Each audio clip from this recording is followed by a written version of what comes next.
નમસ્કાર મિત્રો, ફરીથી હાજર છું આપની સમક્ષ એક નવો વિડીયો લઈને. આની આગળનો જે વિડીયો હતો, જે આપણે ભાગ 1 હતો, એ આપણે મંગળ દોષનો વિડીયો બનાવેલો હતો. જો એ વિડીયો આપ સૌને ગમ્યો હોય તો લાઈક અને શેર કરજો, જેથી કરીને મને પણ નવા નવા વિડીયો બનાવવામાં સરળતા પડે, સુગમતા પડે. હવેનો જે વિડીયો છે એ છે ભાગ 2, મંગળ દોષ ભાગ 2. આગળના વિડીયોમાં આપણે જોયેલું હતું કે મંગળ દોષ કઈ રીતે બને છે. આપણે એ પણ જોયેલું કે પહેલા, ચોથા, 7મા, 8મા અને 12મા ભાવમાં મંગળ દોષ હોય તો આપણે સામાન્ય રીતે એને મંગળ દોષ કહીએ છીએ. પરંતુ આપણે જ્યોતિષની દ્રષ્ટિએ જોવા જઈએ અને પૂરેપૂરું એનું વિવેચન કરીએ ત્યારે આપણને ખબર પડે છે કે મંગળ દોષ એકચ્યુઅલમાં છે કે નહીં. જ્યોતિષોની અજ્ઞાનતા અથવા પંડિતોની યા બ્રાહ્મણોની યા જ્યોતિષોની કોઈ કમાવાની દ્રષ્ટિએ મંગળ દોષ એક એ રીતનો દોષ છે કે જે સર્વસામાન્ય કોઈ પણ મા બાપ હોય એને માની લે છે અને એની વિધિ કરાવતા હોય છે.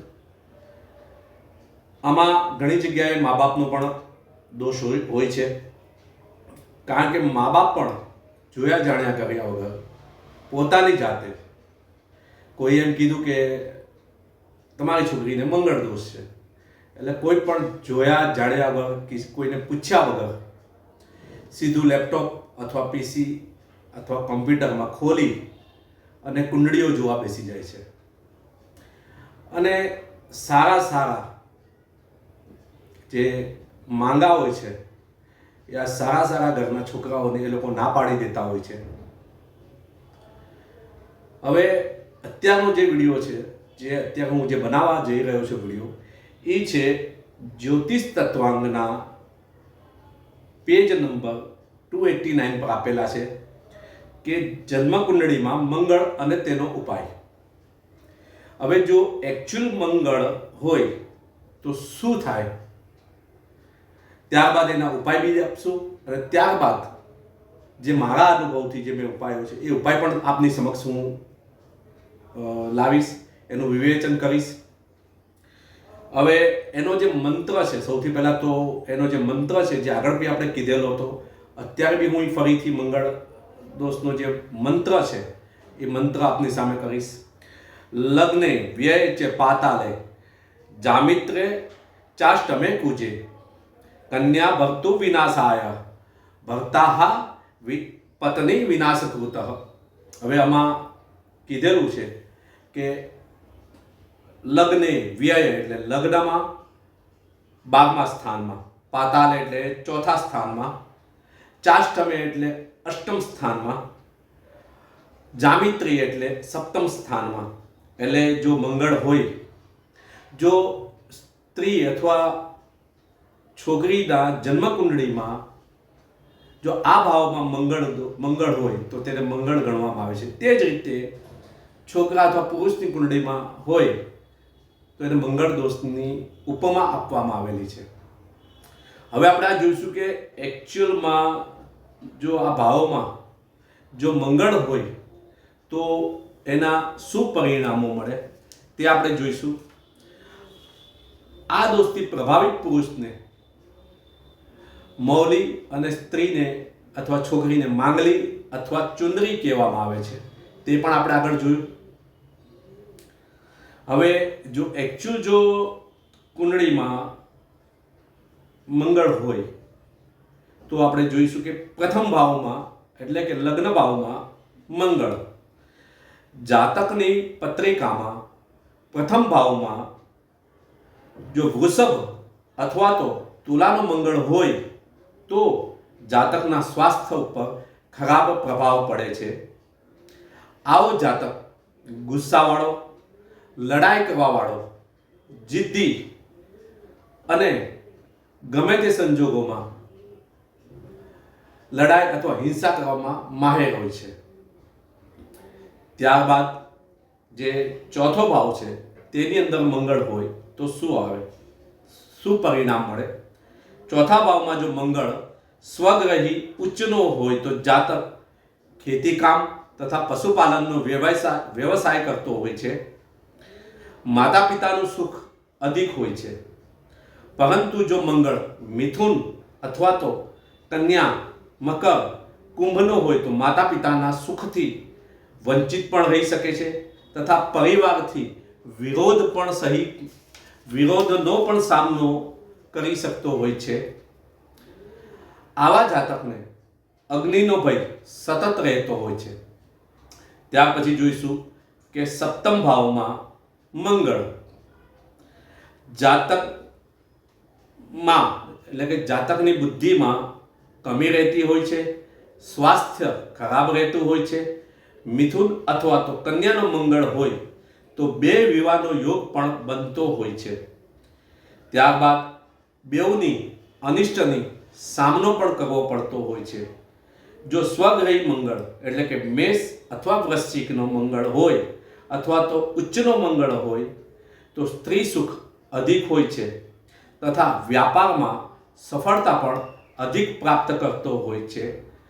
જો મકરનો મંગળ હશે તો જાતક દુરાચારી, ખરાબ સંગતવાળો પણ હોઈ શકે.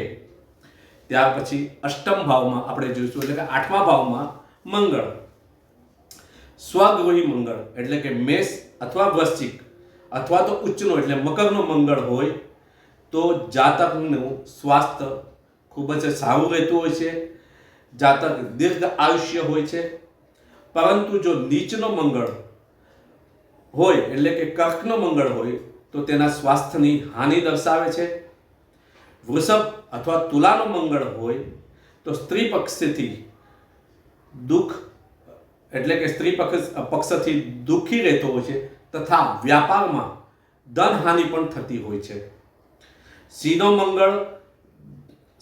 મંગળ ધન તથા સ્વાસ્થ્યની હાનિ દર્શાવે છે તથા જાતકને અલ્પ આયુષ્ય પણ આપતો હોય છે. જાતકને કર્કશા એટલે લડાઈ ઝઘડો કરવાવાળી પત્ની મળતી હોય છે.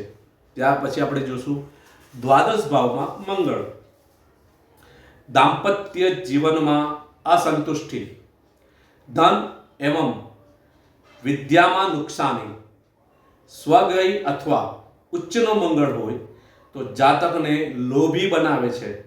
નીચ એટલે કે કર્કનો મંગળ જાતકને દુરાચારી, સિંહનો મંગળ જાતકને રાજ્ય દંડથી પીડિત, મિથુન અને કન્યાનો મંગળ અહંકારી, ધનુ અથવા મીનનો મંગળ બધાથી વિરોધ તથા ધનનો વ્યય કરાવે છે.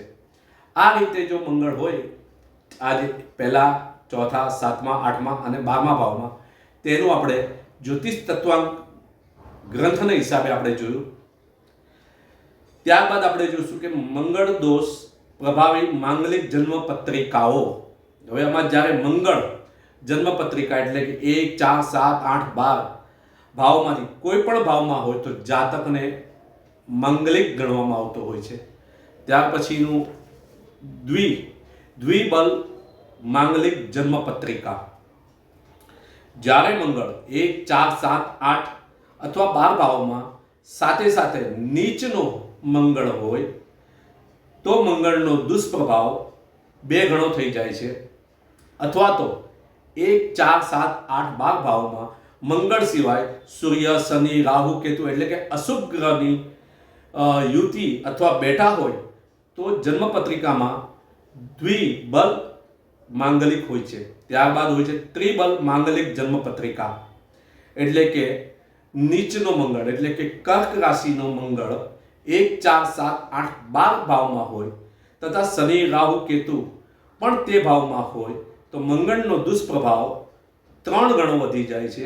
આવી પત્રિકાને ત્રિબલ માંગલિક પત્રિકા ગણવામાં આવતી હોય છે. ત્યારબાદ હવે જોશું કે મંગળ દોષનો પરિહાર જ્યોતિષ તત્વાંક બુકને આધારે. જો પુરુષની જન્મ પત્રિકા માંગલિક હોય પરંતુ જો સ્ત્રીની કુંડળીમાં 1, 4, 7, 8, 12 ભાવોમાં સૂર્ય, શનિ, રાહુ, કેતુ હોય તો જન્મપત્રિકા મંગળ દોષ રહિતની ગણવામાં આવે છે.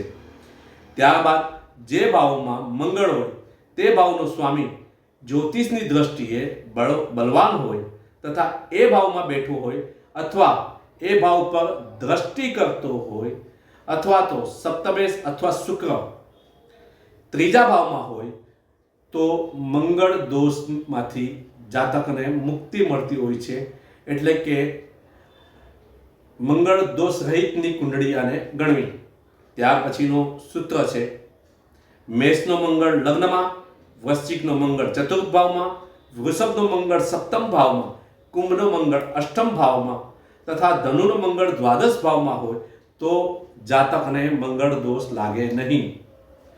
ત્યાર પછીનું બીજું એક સૂત્ર છે કે ઉચ્ચનો ગુરુ લગ્નમાં હોય તો મંગળ દોષ લાગે નહીં. જો શનિ 1, 4, 7, 8, 12 ભાવમાંથી કોઈ પણ એક ભાવમાં હોય તો મંગળ દોષ લાગે નહીં.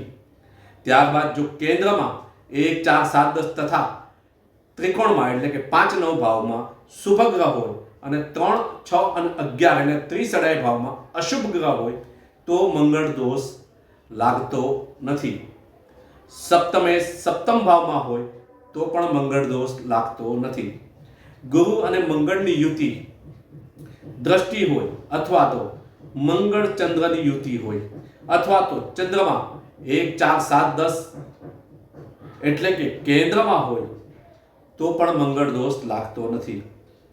1, 4, 7, 8, 12 ભાવમાં ચર રાશિ એટલે કે 1, 4 અને 10 એટલે કે કર્ક, મેષ અને મકરનો હોય તો મંગળ દોષ લાગે નહીં. ત્યારબાદ જો છોકરાની કુંડળીમાં મંગળ, સૂર્ય, શનિ, રાહુ, કેતુ એટલે કે અશુભ ગ્રહ હોય અને બીજી જન્મ પત્રિકામાં પણ હોય એટલે કે જે છોકરાની કુંડળીમાં જો અશુભ ગ્રહ મંગળ સાથે હોય અને એ જ જો છોકરીની કુંડળીમાં પણ આ જ યોગ થતો હોય તો મંગળ દોષ લાગતો નથી. આ રીતે જ્યોતિષ તત્વના આધારે આપણે તેનો ઉપાય સૂચવેલા છે.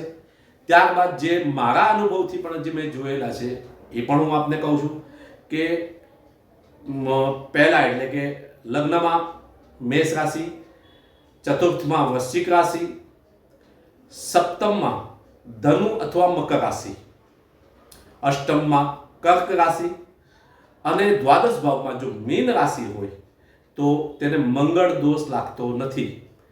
ત્યારબાદ બીજું એક સૂત્ર એમાં આપેલું છે કે જે હું કહું છું જે મારા અનુભવનું છે કે મંગળ જે રાશિમાં એમાં ખાસ જોવાનું કે એકચ્યુઅલમાં કેવું હોય છે કે લોકો મંગળ દોષ તો જન્મકુંડળીના આધારે જ જોતા હોય છે, પરંતુ એ પૂર્ણ સત્ય નથી. જો તમારે એની પૂરેપૂરું સત્યતા જોવી હોય તો મંગળ દોષ જો પૂરેપૂરું સત્યતા જોવી હોય તો તમારે જોવાનું કે જે ભાવમાં એટલે કે 1, 4, 7, 8 અને 12 ભાવમાં મંગળ હોય અને એ જ મંગળ નવાંશ કુંડળીમાં પણ 1, 4, 7, 8 અને 12 ભાવમાં શત્રુ રાશિ અથવા તો સમરાશિમાં હોય તો એ મંગળ દોષનો પ્રભાવ વધુ હોય છે. ત્યારબાદ જો મંગળ જે રાશિમાં હોય એટલે કે 1, 4, 7, 8 અને 12 રાશિમાંથી કોઈ પણ એક રાશિમાં મંગળ હોય અને એ રાશિ જો નવાંશ કુંડળીમાં પણ 6, 8 અને 12માં હોય અને તેનો અધિપતિ પણ કોઈ અશુભ સ્થિતિમાં હોય તો મંગળ દોષનો પ્રભાવ ખૂબ જ વધી જાય છે. હવે એનો પરિહાર બી જોઈએ કે મંગળ જેમ આપણે કીધું કે નવાંશ કુંડળીમાં જે રાશિમાં સમજો કે મંગળ 1, 4, 7, 8, 12માં હોય અને તેનો સ્વામી જો નવાંશ કુંડળીમાં કેન્દ્ર અને ત્રિકોણમાં આવી જાય અથવા તો ઉચ્ચનો થઈને નવાંશ કુંડળીમાં બેસી જાય તો મંગળ દોષ સમાપ્ત થઈ જાય છે. ત્યારબાદ આપણે જેમ જ્યોતિષ તત્વમાં જોયું કે ચંદ્રમાં કેન્દ્રમાં આવી જાય અથવા તો ગુરુ કેન્દ્રમાં હોય તો પણ મંગળ દોષ સમાપ્ત થાય છે. ત્યારબાદ આપણે જોઈશું કે મંગળ જે રાશિમાં હોય એનો રાશિપતિ અથવા એ રાશિ કેન્દ્ર અને ત્રિકોણમાં હશે તો પણ મંગળ દોષ સમાપ્ત થઈ જશે. ત્યારબાદ આગળના વિડીયોમાં મેં આપને જણાવેલ હતું કે જો મંગળ વક્રી હોય જન્મ કુંડળીમાં, અસ્તનો હોય એટલે કે સૂર્યથી અસ્તનો હોય, ત્યારબાદ ઉચ્ચનો હોય, ત્યારબાદ અંશવાઇઝ એટલે કે 1, 2, 3, 28, 29, 30 અંશનો મંગળ હોય તો પણ જાતકને મંગળ દોષ લાગતો નથી. ત્યારબાદ મંગળ સાથે એટલે કે નીચ ભંગ રાજયોગ થતો હોય મંગળ સાથે તો પણ મંગળ દોષ લાગતો નથી. જ્યોતિષ તત્વની બુકના આધાર બી જોયું કે જે ભાવનો અધિપતિ હોય એ ભાવમાં જ બેઠો હોય અને મંગળ પણ એ જ ત્યાં બેઠો હોય તો પણ મંગળ દોષ સમાપ્ત થાય છે. આ રીતે આપણે અહીં મંગળ દોષની જે વિવેચના છે એ આપણે અહીં પૂર્ણ કરેલ છે. જો આપ સૌને મારો આ વિડીયો ગમ્યો હોય અને એમાંથી આપને કંઈક ઉપયોગી થવા જેવું લાગતું હોય તો મારા આ વિડીયોને લાઈક કરજો, શેર કરજો. ધન્યવાદ. હર હર મહાદેવ. જય શ્રી કૃષ્ણ.